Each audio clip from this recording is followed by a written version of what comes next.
Es una ironía, pero es una cosa así.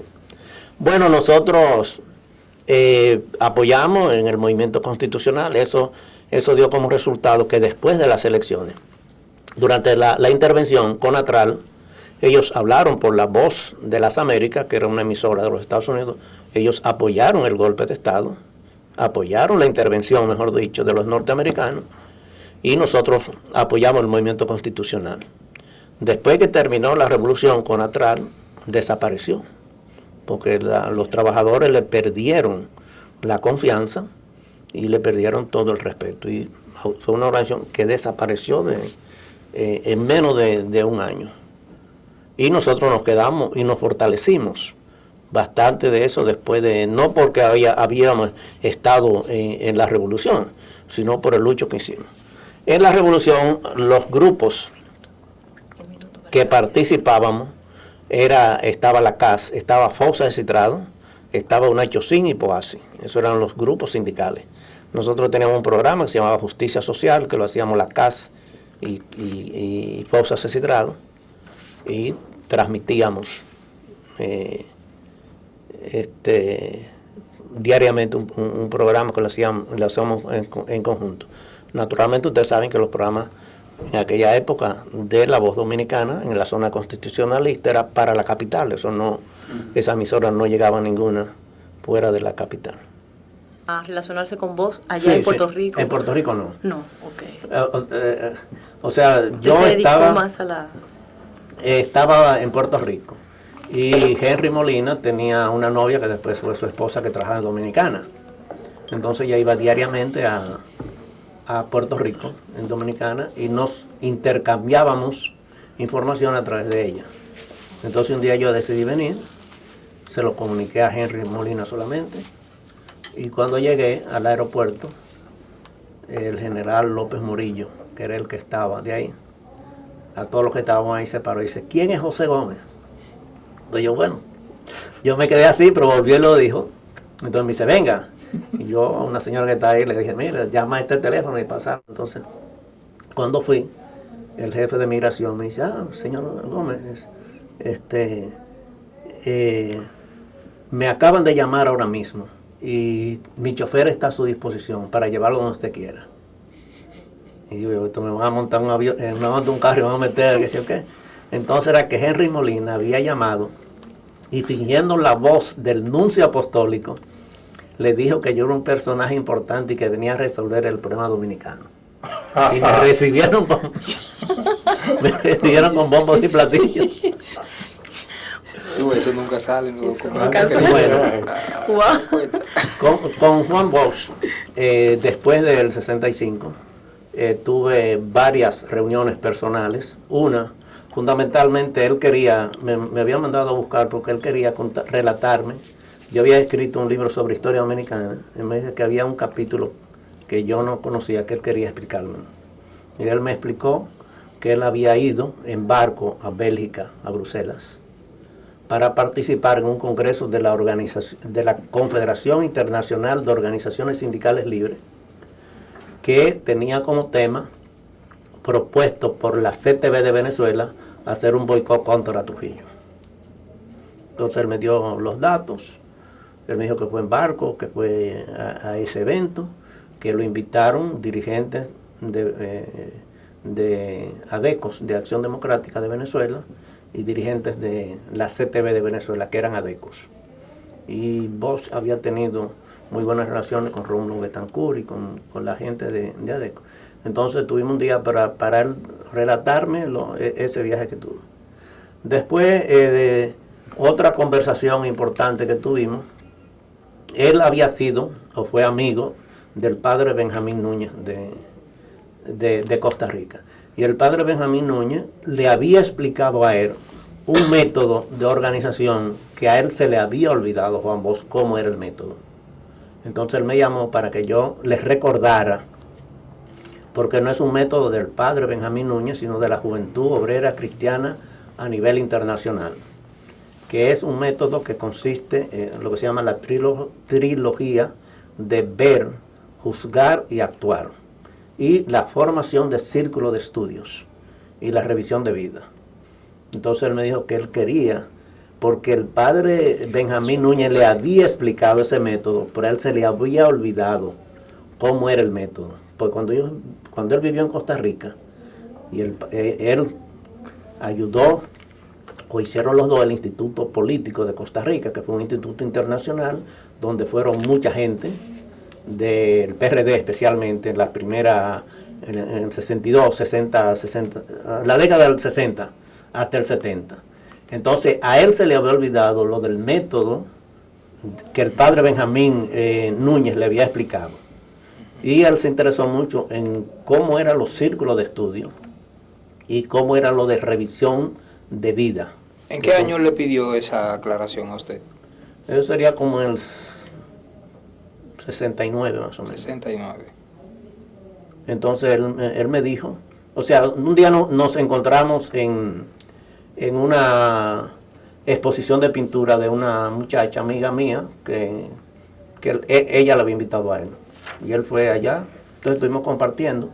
Ese día él se interesaba en hablar con el secretario general del sindicato telefónico, porque él quería hablar con él para ver si él sabía cómo estaban detectando las llamadas telefónicas. Es una cosa interna entre ellos y Juan, que era el secretario general de Telefónico de esa época, pues le explicó técnicamente algunas cosas. Ellos dos hablaron aparte, pero Juan me dijo que era para eso. ¿Cómo le cogían la llamada? Ajá. Tema tuyo. Y entonces él me dijo ahí, José, dentro de 2 o 3 semanas yo te voy a llamar para que tú me expliques bien un método que el padre Benjamín Núñez me explicó, pero que a mí o sea, no se recordaba exactamente, porque el padre trabajaba con eso, y la organización que él creó, que se llama Rerum Novarum, todavía existe en Costa Rica, y él fue que implantó ese método dentro de eso. Eso fueron de los jesuitas. Sí, Sí. Ah. Benjamín Núñez Sí. se llama. Y es conocido porque creo que llegó hasta ser ministro de trabajo, pues, uno de esos curas que se meten en las cosas sociales, además de los religiosos, y tenía una formación, un hombre extraordinario. Y él y Bosch fue que crearon esa escuela política en Venezuela. Yo había visto cuando estaba exiliado allá, en las escuelas, en el 4º año, el libro que daban es un libro escrito por Juan Bosch sobre la historia de Bolívar. Que aquí son cosas que aquí no se conocían mucho. Yo recuerdo una vez en Argentina que vi yo de cultura, que hizo un libro sobre Pedro Enrique Ureña, que aquí nunca se conoció, y ellos lo hicieron como una gran obra, porque había muchos escritores muy famosos que habían sido discípulos de Pedro Enrique Ureña, y con Bosch pasó lo mismo, de que él fue profesor de una generación casi que no se conoció aquí, porque tanto lo de Puerto Rico con Hostos se conocía mucho, pero el trabajo de Bosch político y social en Costa Rica y en Venezuela, no, la gente exiliada que habían ahí eran muy pocos.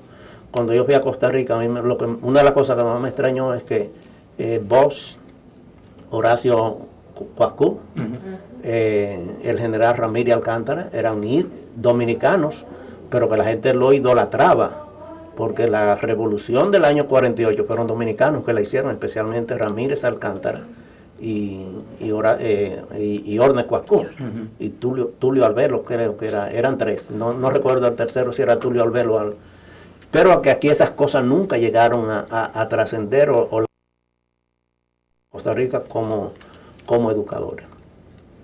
Quiere decir que para mí,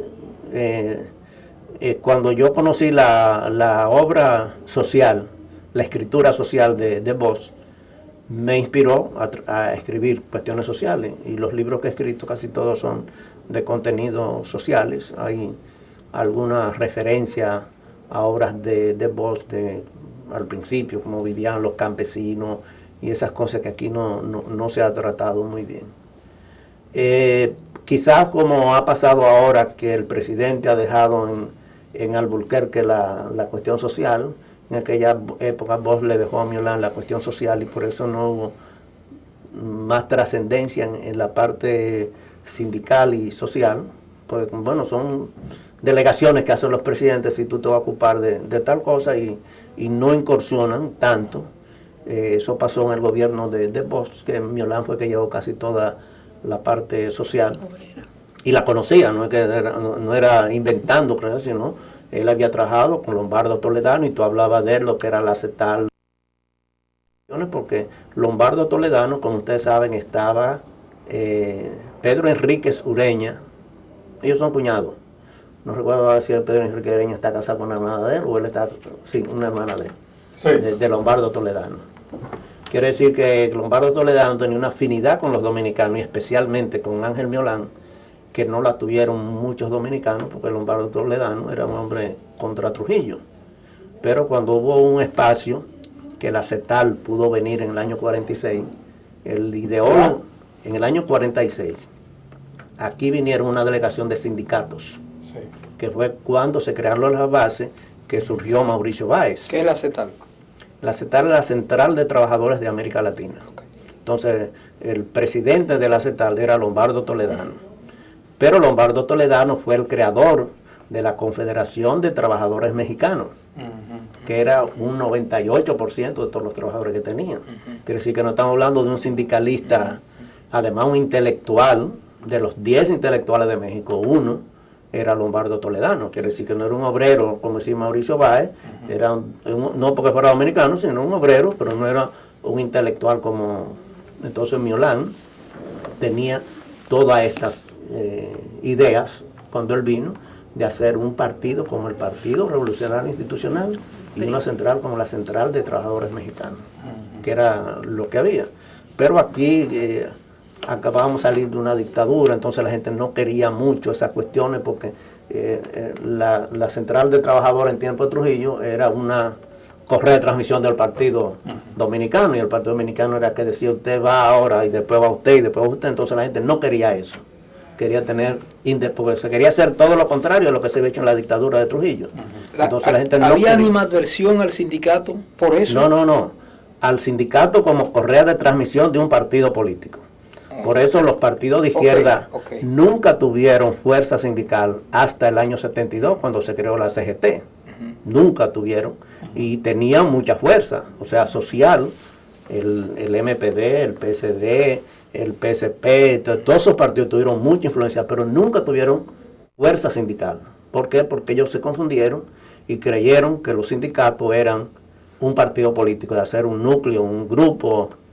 La revolución está allá. Y mientras tanto nosotros estamos en las reivindicaciones. ¿Cuál es tu problema? ¿Cuál es tu salario? ¿Cuál es la cosa? Y la gente se fue más allá. Además, no teníamos discriminación, porque nosotros, la mayoría, éramos de una tendencia ideológica, pero las bases eran del PRD. O sea, la mayoría de los trabajadores que siempre tuvimos y tenemos son PRDistas. Pero nosotros no nos metemos en las cuestiones de decir que si tú eres del PRD, tú tienes tal condición o tú vas a un cargo, no. Entonces eso de trabajar con autonomía e independencia, eso le dio a la CAS una fuerza que todavía perdura. Y ustedes saben que en los movimientos políticos, si uno ve cómo eran las tendencias, hace 20 años lo que era el Partido Reformista y lo que ahora, lo que era el PLD hace 30 años, lo que es ahora, son cambios radicales. Sin embargo, en el movimiento sindical, la CAS siempre se ha mantenido con una estabilidad, con una fuerza. No importa el partido ni el dirigente que esté, porque eso no hace cambios profundos dentro del movimiento sindical cuando es autónomo y cuando es independiente.